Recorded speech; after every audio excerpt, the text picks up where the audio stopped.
So, good afternoon po Pangasinan Beta po. Pahabol tips lang po tayo ngayon. Bukas po, mag-brown out tayo 6 to 6 po. So, medyo mahaba-haba yung ating walang kuryente. So, paano ang gagawin natin sa ating mga tank? Tulad nito, napakarami kong tank. So, ayan po. Yung ating 360 degree view ng ating shop. So, first thing to do is mag-water change po tayo. So, water change tayo. Katulad nito, nabawasan ko na siya, na-siphon ko na siya. So, inintay ko na lang dagdagan ng tubig. Medyo mahina kasi yung ating water supply. Katulad nito.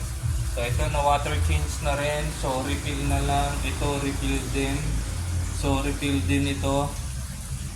So, makita nyo ito is maliwanag na. Yung ibang mga tank natin is malinis na, na-refill na natin. Katulad nito, cyclic tank natin, malinis na.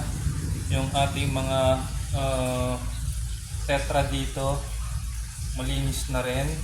So, yan lang po. Bago tayo mag-brown out, mag-water change na kayo para malinis yung ating tank.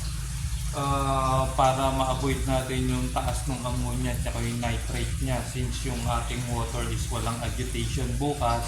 So yan po ang number 1 na gawin ninyo. Mag-water change na po kayo ngayon. And then ang second tip natin is as much as possible, wag na magpakain. So mamaya itong mga goldfish ko, pinakain ko na kaninang umaga at the same time bago ko mag-water change. So okay na sila. So tiisin nyo lang, nangihingi sila ng pagkain, so wag na kayo magpakain mamaya para hindi na sila dudumi.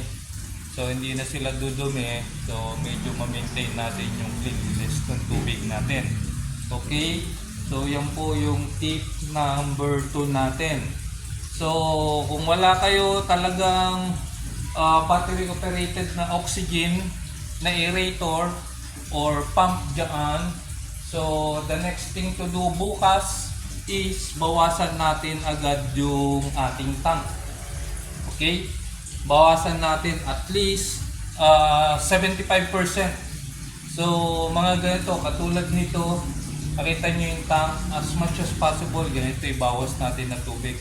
So para yung ating isda, kahit na walang oxygen niya, walang aeration, makahinga siya, makasurvive po.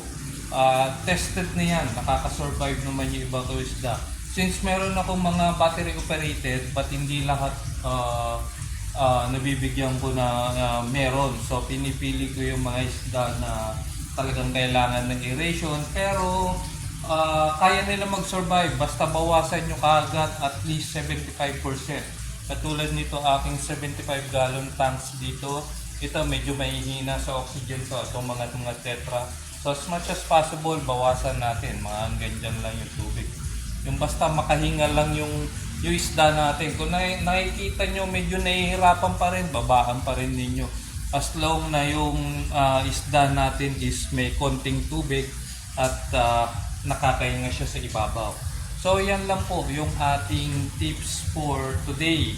Pahabol ko lang po yan para po sa mga nagwo-worry na wala pong oxygen tayo, wala pong kuryente tayo bukas.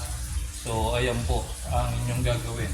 Tulad nito, ito medyo maselan, discuss tank natin, medyo maselan siya. Itong arwana tank natin din, isa pang medyo maselan din ito.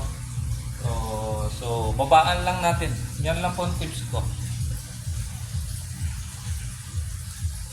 Ayan po. So kung gusto niyo bumisita po sa shop ko, ito po ang aking shop. So ayan po. So ayan po. Pangasinan Beta po ulit. So good luck po bukas.